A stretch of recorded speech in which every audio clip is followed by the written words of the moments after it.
Welcome back to Rich Bish Era. I am joined today by Kirstin-Lee Kaiser, affectionately known as Kiki, the visionary leader and founder behind one of Australia's leading fashion and lifestyle brands, KIVARI. She has an incredible story from starting out at a market stall to now having 14 boutiques across Australia.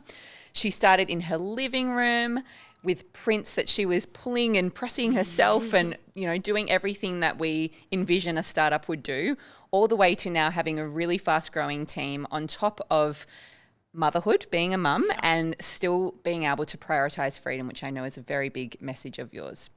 So it's great to have you here in studio. I'm so excited to interview you today, and thank you for being here. Thanks, Jess. Excited to get started. Awesome. So I have heard your story on many podcasts, and it's quite an inspiring one, starting at the markets, and also your pivot from radiography, which is probably one of the last backgrounds that people would expect that you had, into fashion. So can you talk us through the moment that inspired that pivot? Yeah, so I guess the pivot from the outside looks huge, from radiography, which is basically physics and anatomy, to fashion and design. So it looks different. I guess for me, it was always there. It wasn't really a pivot. It was the creativity that my mum taught me to sew when I was 4. I loved fashion. I loved design. I won fashion awards when I was at high school. I then tried to start a fashion brand actually with a girlfriend. I think when I was 20 or something, we made 2 T-shirts and then it kind of got a bit tricky. So there's always this creativity and passion inside me. But I grew up with, my father was an immigrant, my mum was a nurse, and it was a scarcity mindset, but they wanted me to have a real safe career. So I wanted to study fashion. They said, it's hard, it's competitive, perhaps you do something else. So I did, and I studied radiography. Great job, very safe, secure, but there was always something missing. So I went to Bali on a surf trip with some friends, and while I was there, became very, very inspired. And I still remember today standing there. I took out my last $200 I had in my account, my spending money, and I stood there with that in one hand. On the other hand, I had this piece of paper with pencil sketches of these little leather wallets and designs across from this leather shop. And I remember standing there going, am I going to do this? Am I going to walk across that road and hand over my money? $200 was a lot back then, and give this a real go. And that was a decision that really changed everything for me, my life, my career, everything. It was that decision of saying yes and walking across the road and handing over that money and those designs. Got them made, changed my flight, stayed in Bali, got the production, and came back home. So it was a pivot, but it was also realigning with myself and what I always wanted to do and following my passion. So yeah, that's the best decision I've ever made. One of the best decisions. Yeah. That's beautiful. Especially just following your heart and what actually brings you joy, which many people don't do in their lifetime, let alone just even in their career. So that's really inspiring to hear. And so you've done a lot in building this business. You've got 14 stores around the nation. You've also got stockists internationally, which we were talking about before the recording. You found out that there was a stockist in a small town in Canada. Who would know, right? So you don't get there overnight, and you don't get there from making some pretty bold moves and being a bit scrappy and imperfect and just getting into action. So what have you learnt about perfection over action in building to where you are today? Yeah, I think a lot of my success has come from my ability to always default to action. I think people are scared. They're scared to take that first step forward, and really you default into action mode and you think, what's the worst that can actually happen?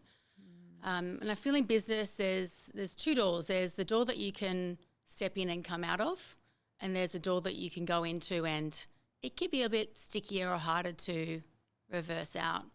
So the door that you can step in and come out of is things like, let's hire an employee, let's start a pop-up shop, let's test something new, let's test a new colourway, because you can always reverse yourself out of that.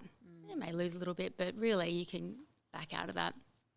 The door that is hard is when the business kind of grows and then you're like, okay, stepping into this door that you can't get out of is equity, investors and partnerships, which are a little bit more tricky. But smaller business, there's a lot of two-way doors. So if you keep that in mind when you're saying, okay, let's give this a go, let's default into action mode, knowing that you can walk through that two-way door and always come back out of it, I think has been a mindset for me to keep on growing, keep on pushing. And the more you do that, the more confidence you get, the more you keep growing and you keep building. So it's just this wheel of momentum that keeps on going. And so it started with a $200 investment, but obviously as businesses scale, the investments get bigger, they feel stretchier, there's more edges that you find. What have you had to unlearn or learn around money and your mindset around money to actually invest and grow to the level that you have? I had to unlearn that I wasn't worthy. I wasn't worthy of holding space to have a big brand. I wasn't worthy of having the money that came with the big brands and holding it to reinvest or, personally or back into the business. I grew up with more of a scarcity mindset. My dad was an immigrant. We held money very tight. And so to reinvest into myself and the business felt scary, and I just didn't feel I was worthy of that. And I still remember, it must have been 5 years ago, I was in my kitchen in Manly with my husband, and I just looked at him and said, I don't feel worthy of having and holding this money and this space, which is crazy to think, right? Because you build this business, you build this success, and then you're like, what do I do with it all? And a lot of people can cap themselves and self-sabotage or, cut themselves short of having this success unconsciously. It can be done. So I had to unlearn that worthiness. And even, for a long time, I wouldn't even buy myself expensive handbags or shoes or anything because I didn't want to feel or be seen as successful in front of friends or even family, because I didn't want to have to be at a different level to them. So I kept myself safe by playing safe and turning, showing up small. But my mindset has changed. I've learnt to let that go and show up how I want to show up. And if I want to buy that bag, I will buy that bag. So it has been hard to unlearn.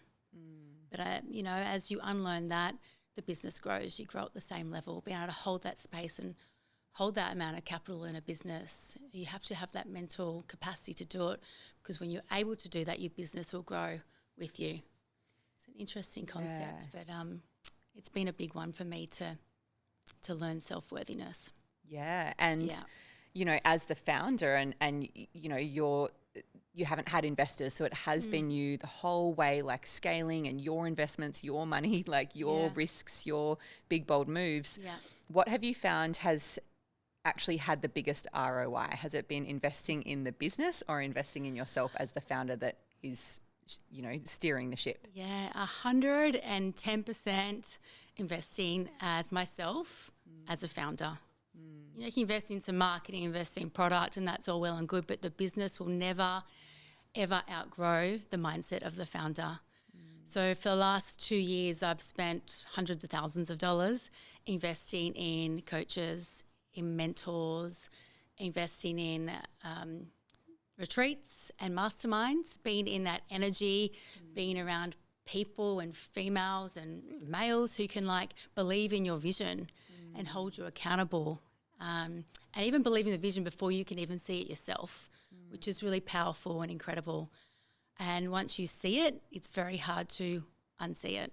So it's definitely been a big turning point for me, and something I would recommend any founder out there listening to is to invest in yourself. You're worth it. Yeah. Yeah. And you mentioned before, as you do, you get more confidence, you build more self-belief, you work on your worthiness. So as you have done that over the years, what's been the biggest, boldest, craziest move that you've made that other people might have looked at and been like, what is she doing? Crazy. But you were like, I'm so convicted, this is the right decision. Yeah, there's always bold moves at every level of the growth. One that probably stands out is second wave of COVID. We signed a retail lease in Noosa. And while everyone else was shrinking and bracing and shutting down, we were going all in. And it was so scary. We couldn't even cross the border. I wasn't even there to have the store open or the renovation. I had to get external parties to come in and do it. And that was our third retail store. And I just, honestly, I was like, this is just craziness. Like, what am I doing? I could have backed out. I could have said no, and got out of the lease. But we decided to forge ahead, keep building while everyone else was bracing. Yeah. So it takes a lot to do that. And it was definitely a bold move and one I am proud of and one I would do again. Yeah. Yeah. That is. And you've really just got to back yourself and go, okay, well, other people might do differently, but I know exactly why and the decisioning, like the reasoning behind it. Yeah. Yeah. And we still have that store today. She's beautiful. And Noosa.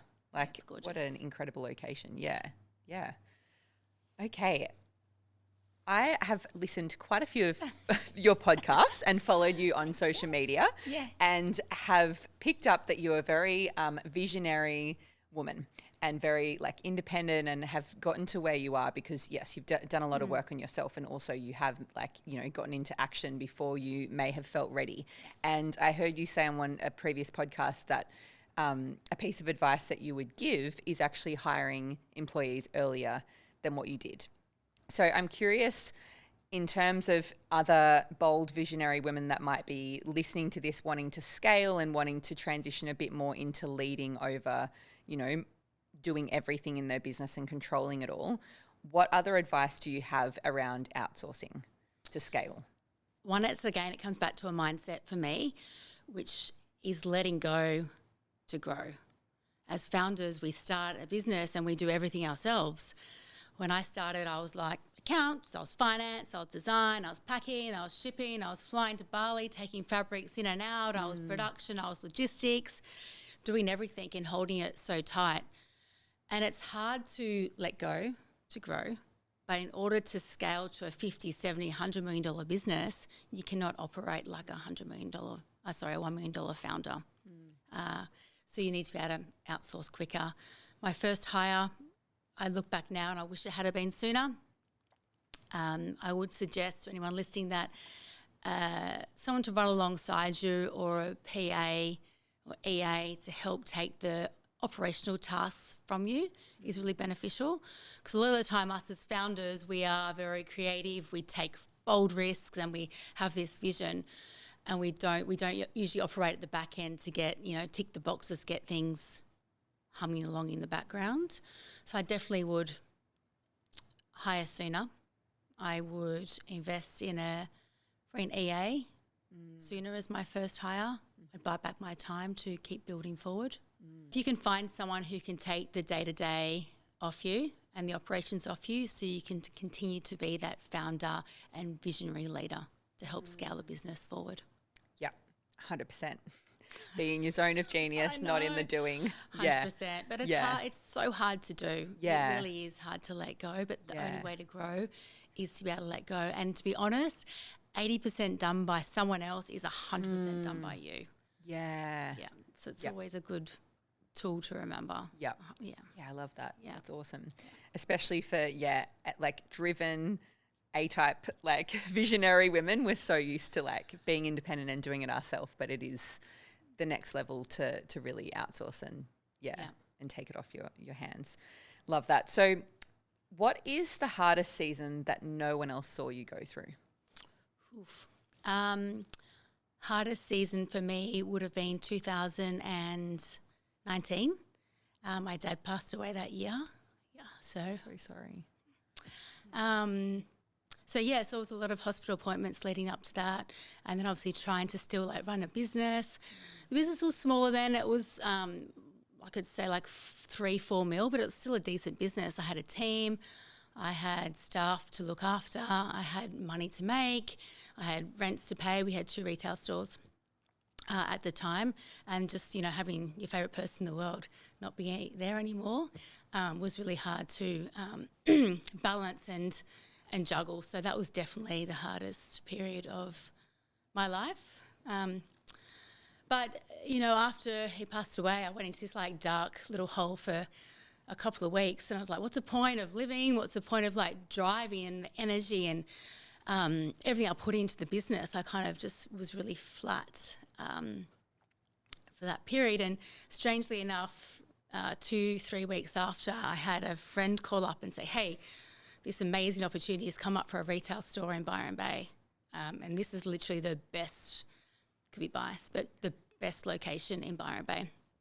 And I thought, okay, I felt like I just didn't want to go there, and I just didn't want to do it.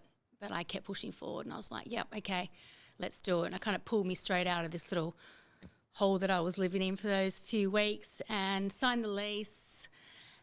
Has beautiful energy, the store. It's one of my favourite retail locations, and I take that as a little sign from my dad saying just keep going. So I did. So the store's actually closed at the moment for renovation, so it opens again in 2 weeks' time. So it's had a full new refit, refurb to align it back to where the brand's going and the vision. So it's going to be a really, really exciting time for the brand and the business. So, yeah.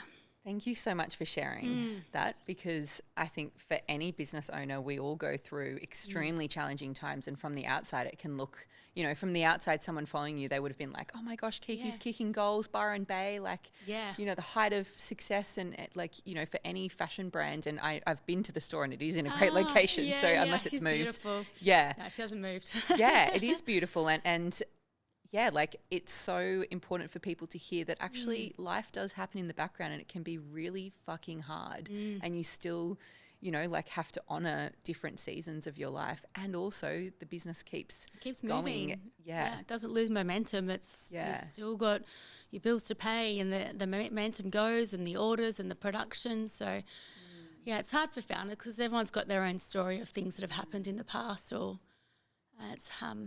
it's hard to separate the two, but it is what it is, and keep pushing forward. Yeah, I really resonated with a story you shared about going to daycare and dropping off your child, I think at the time, one, and then bursting into tears when they asked how you were, and then having to show up in the office and be like, come on team, we've got to launch, woohoo. It was Black Friday. It was the biggest sale revenue day of the year. Again, another example of these kind of two separate lives that run in parallel when you jump between founder and mum, or founder and family member, and it is challenging to navigate that. Yeah. It is challenging. And also it's sometimes a good driver. I know I've had tears in my eyes listening to that story, because one of my biggest line in the sand moments was actually dropping off. I've got 3 kids now, but my eldest, when he was 1 or 2, I think 1, I dropped him off at daycare, and he was sick. I knew he shouldn't have been at daycare, but I had to run into the city. I was, mum guilt, working in a PR agency at the time, and I knew I had to be in at work. That day was really important. I think we had a pitch or something on, and dropped him off, and he was clinging on to me, and I got into the lift and I just burst into tears, and I was like, I can't keep doing this. I can't keep, choosing my career over him. And within 12 months, I'd replaced my income and built a completely separate, not even in the same industry, business. So it can drive you, absolutely, those painful moments. And that was definitely one of them for me. What is your biggest driver right now? That's a good business question. Biggest driver for me personally, freedom. I feel like it's always been freedom. I started the business for freedom of life, for freedom of choice, for freedom of travel, for freedom of design and creativity. But I do think as founders, somewhere along the line, we start because we want this freedom, right? We want to choose our hours, what we do, but we then become so obsessed with our businesses, then we lose the freedom. And so we're just grinding and pushing and pushing and pushing. We forget about freedom.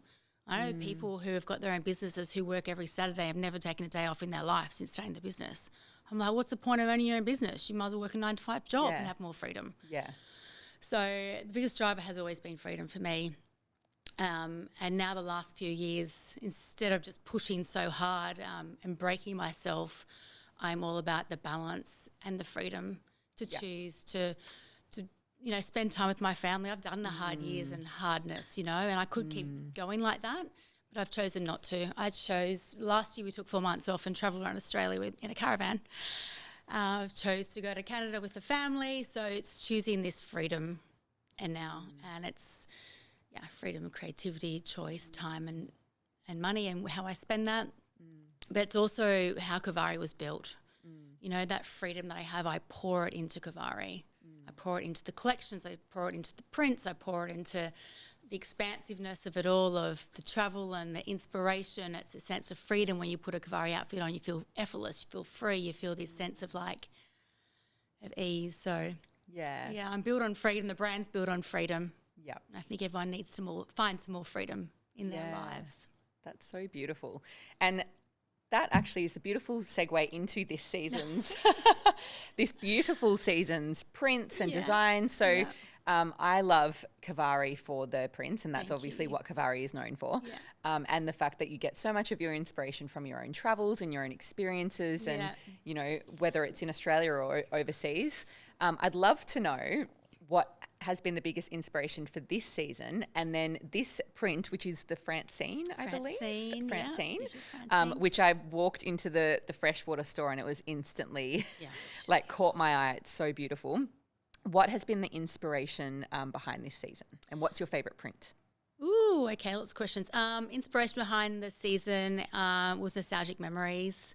Growing up, coastal, beach. Most of our collections are coastal, inspired by a travel, a place, a destination, a feeling. This was nostalgic memories of growing up coastally on the Gold Coast. This beautiful print in particular, Francine, is my favourite from the collection. Our prints are all hand-painted in-house, so it was all designed in-house by our in-house artist who is incredibly talented. The design process is huge. We start with inspiration. It then goes into the prints because we're such a print-heavy business. And from there, it's broken into the silhouettes. So it's a long process. And this print actually came in 2 colourways. But when it was first designed, I think we had like 5 or 6 colourway options. So we just kind of tweak the colours till it comes to life. It looks beautiful on you. Yeah, thank you. I love it. And when you were saying before about putting on a KIVARI piece and feeling effortless, like that's what it feels like. Yeah. And the quality of the fabric always feels that way too. Thank you. Yeah, we pride ourselves now on quality is one of our values. That's a flax linen, so it's certified. It's beautiful. It's soft. Yeah. Wears well. Yeah. Quality. Yeah. On and then you're done for the day. 100%. Don't have to think about it. We have busy lives. We just want to look good. We want to walk out the door and feel like incredible. We put on KIVARI and we walk out feeling strong, confident and stylish and free.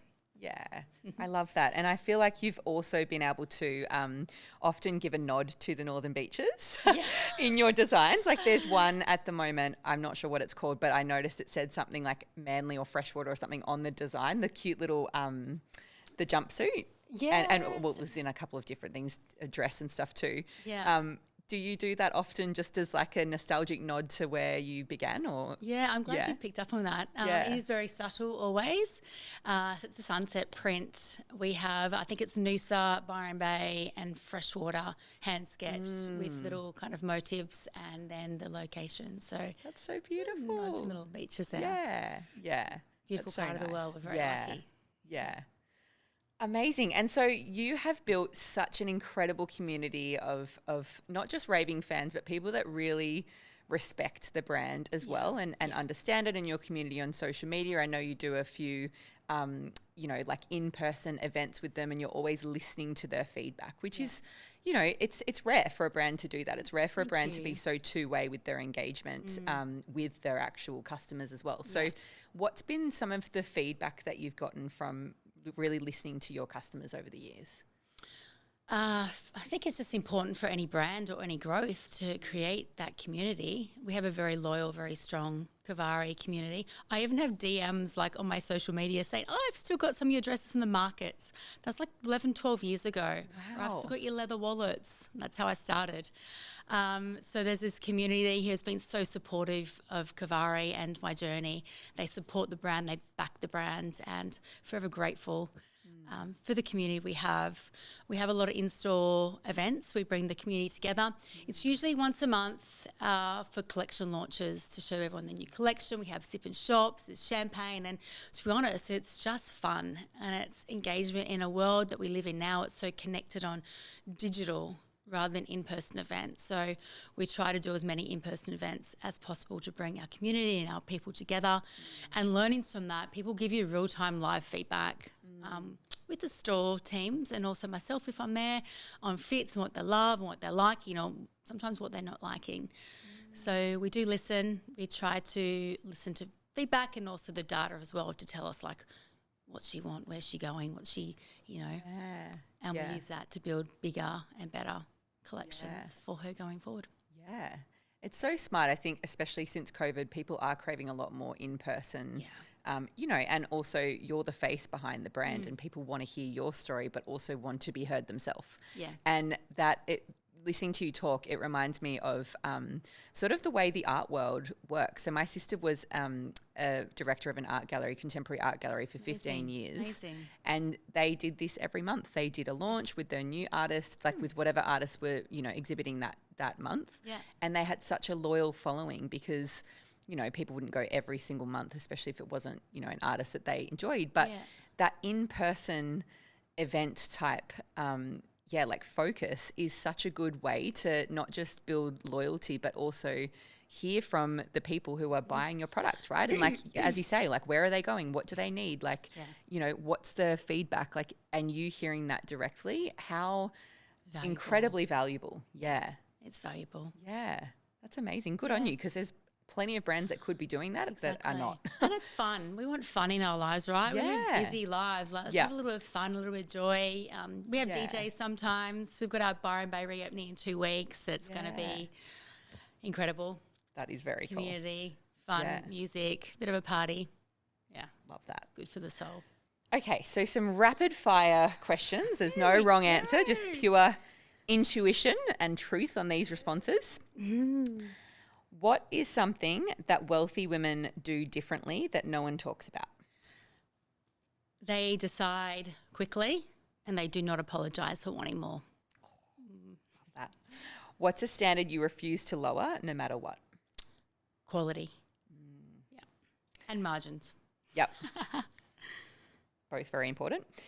What's a luxury that you allow yourself now that younger you would be shocked by? Buying back my time and buying the handbag. What's one myth about fashion founders that you want to kill today? That it's glamorous. Yes. Everyone thinks it's this glamorous role, and that's where like 5% of the job. The rest is like margins and designs and factories and growth and getting knocked down and getting back up again.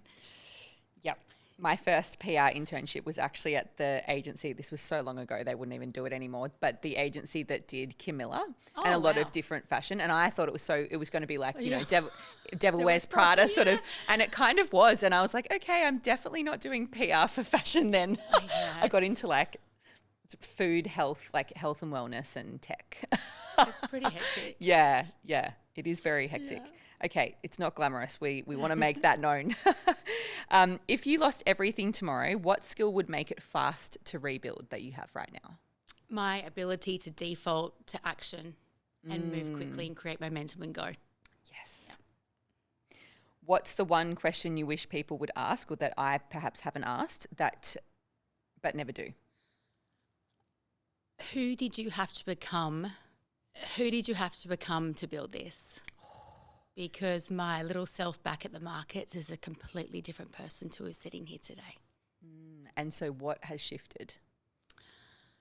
Confidence, backing myself and mindset, and knowing that I'm worthy of more. Okay, off the back of that, if you could go back to yourself in the markets, what would you tell that woman? Whether it's a piece of advice or a reassurance, or what would you say to her? I would say keep going. You're doing an incredible job and everything is going to work out fine. Beautiful.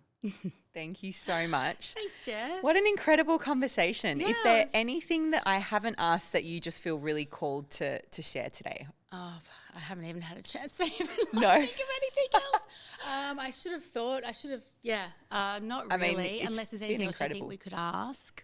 No. I need to redo because it all sounded a bit weird, but. No.